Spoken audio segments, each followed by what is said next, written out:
శివుడి గుడి అంటే మనకు గుర్తు వచ్చేది త్రిశూలం, నంది, నాగాభరణం, సాధారణ శివలింగం. కానీ ఆంధ్రప్రదేశ్లోని ఒక చిన్న గ్రామంలో ఉన్న ఈ శివాలయంలో మాత్రం ప్రపంచంలో ఎక్కడా కనిపించని ఒక శివలింగం ఉంది. మొదటిసారి చూసిన వాళ్ళు ఇది నిజంగా శివలింగమేనా అని ఆశ్చర్యపోతారు. ఇంకొందరు ఇది పురుషలింగం రూపంలో ఎందుకు ఉంది అని ప్రశ్నిస్తారు. మరికొందరు ఈ దేవాలయం శివుడి ఆలయమా లేక అంతకంటే పాత నాగరికతకు చెందిన ఆనవాలా అని అనుమానిస్తారు. ఈరోజు మనం చూడబోయేది గుడిమల్లం పరశురామేశ్వర ఆలయం. దాదాపు 2200 సంవత్సరాల చరిత్రను దాచుకున్న భారతదేశంలో అత్యంత పురాతన శివాలయాల్లో ఒకటి. కానీ దీని అసలు రహస్యం చివర్లో తెలుస్తుంది. తిరుపతికి సుమారు 20 కిలోమీటర్ల దూరంలో ఉన్న చిన్న గ్రామం గుడిమల్లం. ఈ గ్రామం ప్రశాంతంగా కనిపించిన భారత పురావస్తు చరిత్రలో దీనికి ఉన్న స్థానం చాలా ప్రత్యేకం. ఇక్కడి ఆలయాన్ని భారత పురావస్తు శాఖ సంరక్షిస్తోంది. ప్రపంచవ్యాప్తంగా చరిత్రకారులు, పురావస్తు శాస్త్రవేత్తలు ఇక్కడికి వచ్చి అధ్యయనం చేస్తుంటారు. ఎందుకంటే ఇక్కడ ఉన్న శివలింగం సాధారణ శివలింగం కాదు. ఇక్కడే మొదలవుతుంది అసలు మిస్టరీ. ఈ ఆలయాన్ని ఎవరు నిర్మించారో చెప్పే శాసనం ఇప్పటి వరకు దొరకలేదు. అయితే పురావస్తు శాస్త్రవేత్తలు అభిప్రాయం ప్రకారం ఈ శివలింగం క్రీస్తు పూర్వం 3వ లేదా 2వ శతాబ్దానికి చెందినదిగా భావిస్తున్నారు. అంటే మౌర్య సామ్రాజ్యం చివరి కాలం లేదా శుంగుల కాలం. ఆ తర్వాత శాతవాహనుల కాలంలో ఈ ప్రాంతం అభివృద్ధి చెందింది.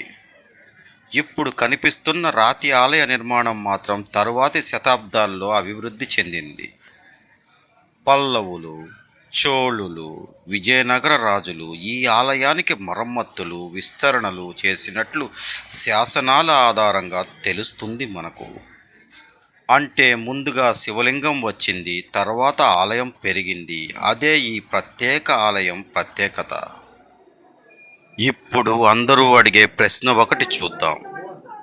ఈ శివలింగం ఎందుకు ఇలా ఉంది అనేది అందరికీ వచ్చే ప్రశ్న. సాధారణంగా శివలింగం నిరాకార బ్రహ్మాన్ని సూచిస్తుంది. కానీ గుడిమల్లంలో మాత్రం లింగంపై శివుడి సంపూర్ణ మానవ రూపాన్ని చెక్కారు. చేతిలో పరశు, మరో చేతిలో జింక, శరీరంపై సాధారణ వస్త్రధారణ, కింది ఒక యక్షుడిపై నిలబడి ఉన్న రూపం. ఇదే ఏకముఖ శివలింగం. సంప్రదాయానికి అత్యంత పురాతన ఉదాహరణగా చాలామంది పరిశోధకులు భావిస్తారు. ఇంకా ఒక ఆసక్తికర విషయం, చాలామంది సోషల్ మీడియాలో దీన్ని కేవలం పురుష అవయవంగా మాత్రమే చూపిస్తారు. కానీ చరిత్రకారుల అభిప్రాయం వేరుగా ఉంది. వారి ప్రకారం ఇది కేవలం శారీరక చిహ్నం కాదు. సృష్టి, సంతానోత్పత్తి, ప్రకృతి, పురుష ప్రకృతి ఐక్యత, సర్వ సృష్టికి మూలమైన శక్తికి ప్రతీక. అందుకే ఈ రూపం అప్పటి ఆధ్యాత్మిక భావనలను ప్రతిబింబిస్తుందని భావిస్తారు.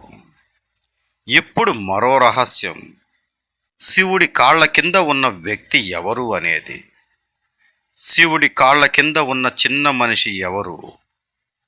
దేవుడా, రాక్షసుడా, లేక యక్షుడా? చాలామంది దీన్ని రాక్షసుడని చెబుతారు. కానీ పురావస్తు నిపుణులు ఎక్కువగా అది యక్షుని ప్రతిరూపమని భావిస్తున్నారు. అంటే ప్రాచీన గ్రామదేవత ఆరాధన నుంచి శైవ సాంప్రదాయానికి జరిగిన మార్పులను సూచించే చిహ్నంగా కూడా కొందరు విశ్లేషిస్తారు దీనిని. ఏ రాజులు ఈ ఆలయాన్ని అభివృద్ధి చేశారు? కాలం మారింది, రాజులు మారారు, కానీ ఈ ఆలయం మాత్రం నిలిచింది. శాతవాహనుల ప్రభావం, పల్లవుల నిర్మాణ శైలి, చోళుల శాసనాలు, విజయనగర కాలం మరమ్మతులు, ప్రతి రాజవంశం ఈ ఆలయంపై తన ముద్ర వేసింది. అందుకే గుడిమల్లం ఆలయం ఒక్క రాజు కథ కాదు, దాదాపు 2000 సంవత్సరాల చరిత్ర. ఇప్పుడు అసలు ప్రశ్న చూద్దాం. ఈ ఆలయాన్ని ఎవరు నిర్మించారు? సమాధానం మనకు ఇప్పటికీ పూర్తిగా తెలియదు. ఈ శివలింగాన్ని ఎవరు చెక్కారు? ఖచ్చితమైన ఆధారం లేదు. ఇది ఎందుకు ఇంత భిన్నంగా ఉంది? ఇప్పటికీ పరిశోధనలు కొనసాగుతూనే ఉన్నాయి. అదే గుడిమల్లం గొప్పతనం. ఇది కేవలం ఒక ఆలయం కాదు, చరిత్ర ఇంకా పూర్తి చేయని ఒక అధ్యాయం. ప్రతి రాయి, ప్రతి శిల్పం ఒక ప్రశ్న అడుగుతుంది. మనకు తెలిసిన శివుడి కథ ఇక్కడి నుంచే ప్రారంభమై ఉండొచ్చా? మీరు ఎప్పుడైనా తిరుమలకు వెళితే కొన్ని కిలోమీటర్లు ప్రయాణించి ఈ ఆలయాన్ని తప్పకుండా చూడండి. ఎందుకంటే ఇక్కడ మీరు చూసేది కేవలం ఒక శివలింగం కాదు, భారతదేశ ఆధ్యాత్మిక చరిత్రలో ఇప్పటికీ పూర్తిగా ఛేదించని ఒక మహారహస్యం. ఈ వీడియో గనక మీకు నచ్చినట్లయితే లైక్ చేయండి, షేర్ చేయండి, సబ్స్క్రైబ్ చేసుకోండి. ఇలాంటి నిజమైన చరిత్ర, పురాణం, మిస్టరీ కథల కోసం మా ఛానల్ సబ్స్క్రైబ్ చేయడం మర్చిపోవద్దు.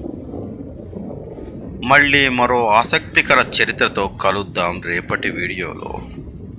మానస్ టీవీ 19 ఛానల్ను ఆదరిస్తున్న వారందరికీ పేరు పేరున కృతజ్ఞతలు తెలుపుకుంటూ రేపటి వీడియోలో మళ్ళీ కలుసుకుంటామని ఇంతటితో ఈ వీడియోకి సమాప్తి చేస్తూ ఓం నమః శివాయ, ఓం నమః శివాయ, ఓం నమః శివాయ.